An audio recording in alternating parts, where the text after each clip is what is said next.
One of the most powerful things I've done in my prayer life lately has been learning to pray using God's words back to Him. I had no idea. I used to pray kind of pitiful prayers. I would be like, oh God, bless my friends and protect them and blah, blah, blah, just not as meaningful. And whenever I had a big problem, I would call my prayer warriors. The women that have that in them, or the people that have it in them, they're like, I declare God. And they were just so powerful. I always called on those people.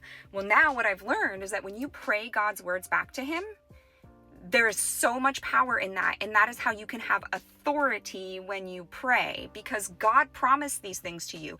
And when you remind Him what He promised you, when you say, hey God, you said no weapon formed against me shall prosper, and I declare in Jesus' name that it's so. God, you said that trouble will not arise for me a second time.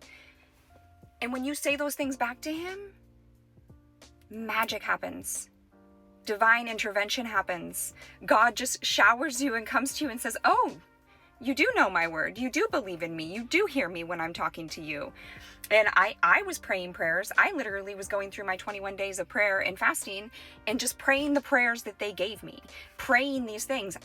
Sometimes I was just blindly reading them. I wasn't connecting with the words. I said, blah, blah, blah, blah, blah, blah, blah. Now I go through and I read them and I'm like, that came to fruition.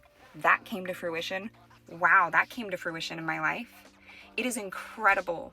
So I highly encourage you, if you are struggling with an issue, go to ChatGPT, go to the Bible, go to wherever you can, Google, however, and say, struggling with anxiety, or a Bible verse about anxiety, Bible verse about protection, and how I can pray it back to God, or whatever it is. You can find your own words and watch how your life changes. And tell me in the comments if you've done this. Tell me in the comments if you have more suggestions for me, because I'm a baby in this and I'm learning and I'm just sharing as I go. Or tell me if you already do this and it works for you, and how your prayer life changed once you started doing this.